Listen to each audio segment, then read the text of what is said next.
রিলসে দিচ্ছি, এমনি আপলোডও করছি, প্রচুর মজা করেছি। হ্যাঁ, ভিডিও কিছু করা উচিত ছিল বা এমনি রিলস নিজেকে নিয়ে সেটা মানে করে মানে করা হয়ে হয়ে ওঠেনি।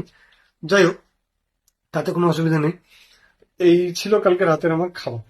তো এটাই তোমাদেরকে একটু জানিয়ে দিলাম যে আমি ব্লগ হয়তো ওভাবে করতে পারিনি, দেখাতে পারিনি, কিন্তু খাবারের টেবিলে বসে তো প্রচুর ইয়ার্কি ফাজলাম হয়েছে, বন্ধু বান্ধবের সাথে বসেছিলাম, প্রচুর ইয়ার্কি ফাজলাম।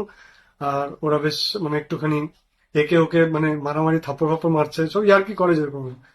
কিন্তু খুব মজা করেছে, অনেকদিন পর কাল বিকেলে একটুখানি মজা করে সন্ধ্যেটা কাটালাম। আজকে আবার সেই নর্মাল দেখতেই পাচ্ছ, দোকানে চলে এসেছি।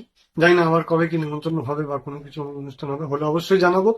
এরপরে ব্লগ করার চেষ্টা করবো, তবে বিয়ে বাড়িগুলোতে না, কারণ বারবারই বললাম যে ওটা ব্যক্তিগত একটা অনুষ্ঠান, প্রত্যেকের নিজস্ব একটা পরিবার থাকে সেখানে, আমি বাইরে থেকে গিয়ে জিনিসটা খারাপ দেখাবো।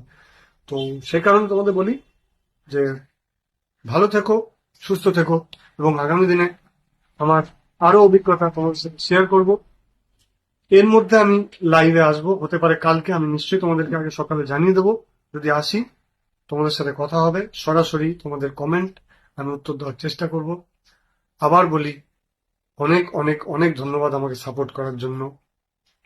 আর আজ যেটা বলবো সেটা হচ্ছে আমাদের এপার বাংলা, যে মানুষগুলো আমাকে সাপোর্ট করে আজকে এই জায়গায় নিয়ে এসেছে, আমাদের পশ্চিমবঙ্গ, আমাদের ভারতবর্ষের যে মানুষেরা আমাকে সাপোর্ট করেছে, তাদের জন্য মন থেকে অসংখ্য ধন্যবাদ। ভালো থাকবে। শুভরাত্রি।